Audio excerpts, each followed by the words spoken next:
The British artillery chose air-bursting shrapnel shells for the task of destroying the wire.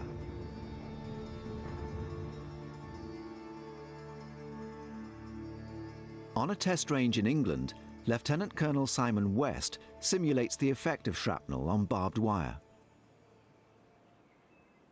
Now what we've done here is set up a representative section of barbed wire.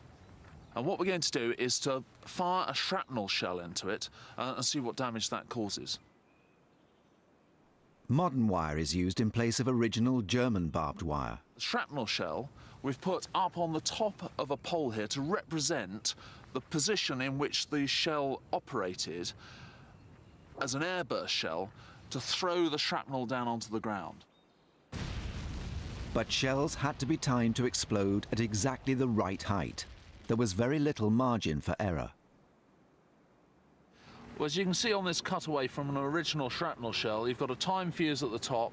When that initiates, it sends a flash down this central tube to the gunpowder charge which sits in the base. And it's that gunpowder charge, as it blows, it pushes that plate up, and all these shrapnel balls are thrown forward of the shell. Now what we've done is reconstruct something similar here, electrically initiated black powder charge at the bottom, and I'm now going to fill up with these lead balls the remainder of the shell to represent the same effect that we would have got originally. 3, 2, 1, fire!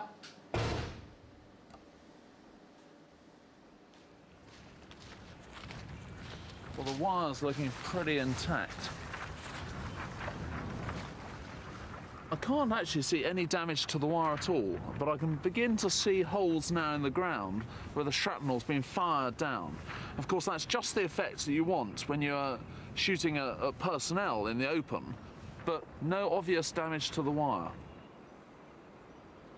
Now Simon simulates what could have happened if the gunners timed their shells incorrectly and fused them too long, and they exploded not above the wire, but in the ground beneath it.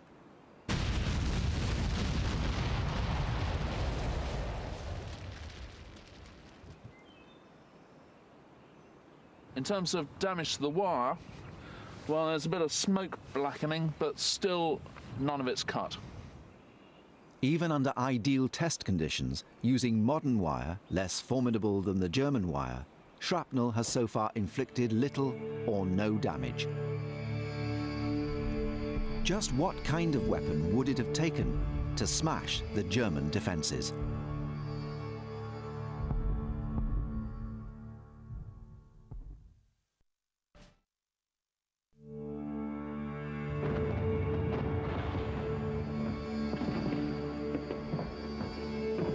The first day's offensive on the Somme battlefield was a disaster for the British. Its artillery failed to smash the German barbed wire defences. Modern tests have shown that the problem did not lie with the poorly trained gunners, but with the shrapnel they were firing.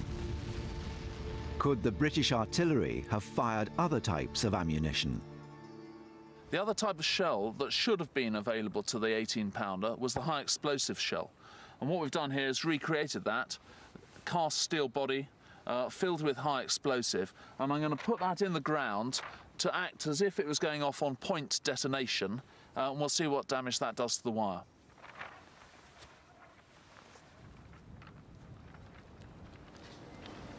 Three, 2, 1, fire! Wow. Wow.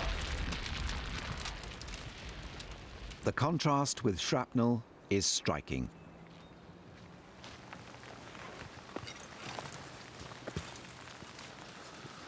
Well, what we can see is that the high explosive has caused a completely different effect to the shrapnel. There's a lot more energy in that shell. The chemical energy in the high explosive has allowed far more damage to be created. And what we've got is pieces of wire sliced probably by fragments of the shell casing, a crater, and a huge amount of lift and a sort of cutting and compressing to reduce the obstacle as a whole. Barbed wire damaged in this way would have been far less of an obstacle for attacking troops. It seems the British artillery used the wrong ammunition for the job.